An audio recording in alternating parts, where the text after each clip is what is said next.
I grew up believing my father had died in a car accident. That's what my mother always told me. She would repeat the same words every time. It was quick, honey. He didn't suffer. And every time I asked for more details, her silence felt like a wall I was never meant to climb. I got used to that emptiness.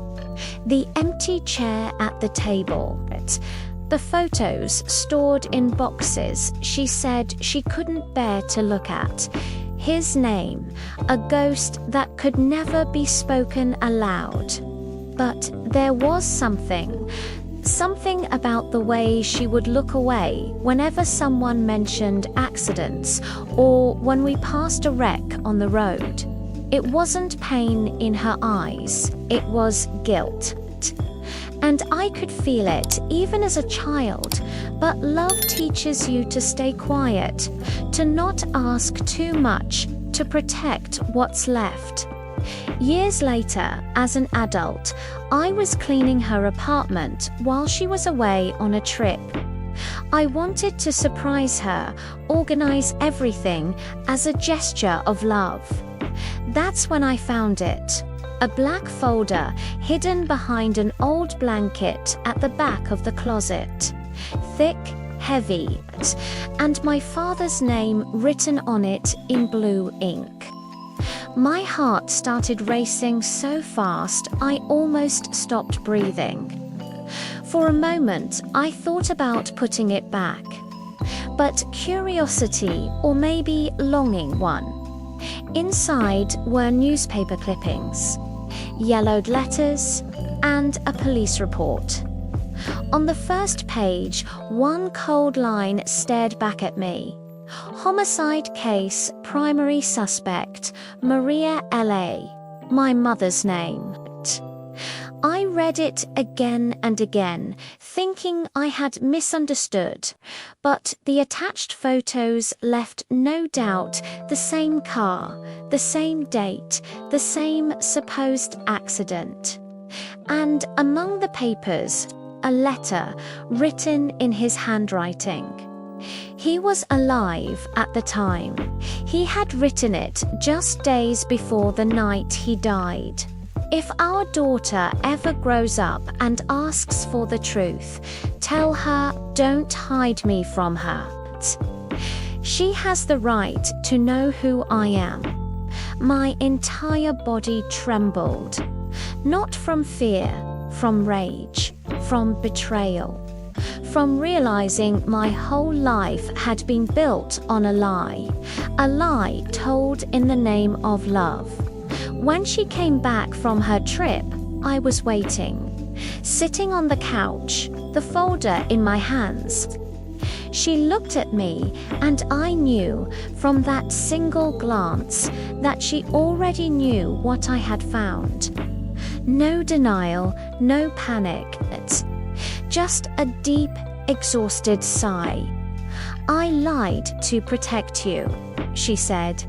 He didn't die in a car crash that night. He tried to kill me. Then he disappeared. She told me everything. How their marriage had turned violent. How she lived in fear for years, hiding bruises behind makeup, pretending everything was fine. And how, on the night of the crash, after another fight, he lost control of the car. He survived, and she knew he was still alive. I did it for you, she said again, voice cracking. I wanted you to grow up free from him, free from the fear he left inside me. But what she didn't understand was that her silence had given me a different kind of fear, the fear of not knowing who I was. I cried like a child again.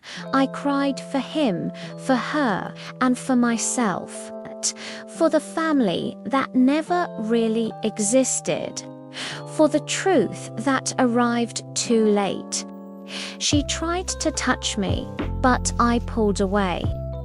For a moment, the silence between us was the same one that had filled my entire life. But then, I saw something new in her eyes. Not guilt. "You should have told me," I said.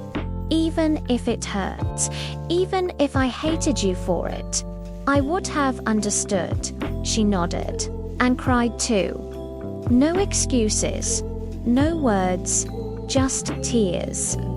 And in that silence, I finally saw her for who she was, a woman trapped in her own lie. Fear had kept her alive, but it had also kept her prisoner, and I had inherited that prison. Days passed. My anger softened into something else, compassion, maybe.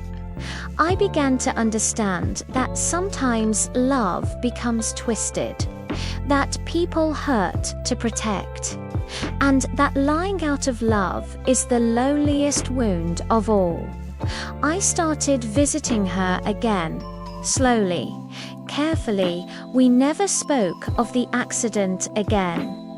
But I sat beside her, and one afternoon, as she reached out and held my hand, for the first time in years, her touch didn't feel false. It felt human, flawed, but human.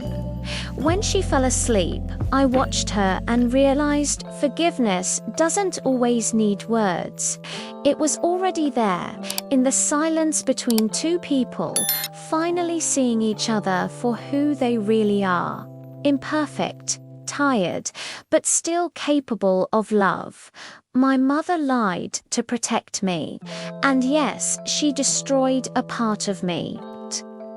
But maybe it was the only way she knew how to survive, and I chose to forgive her.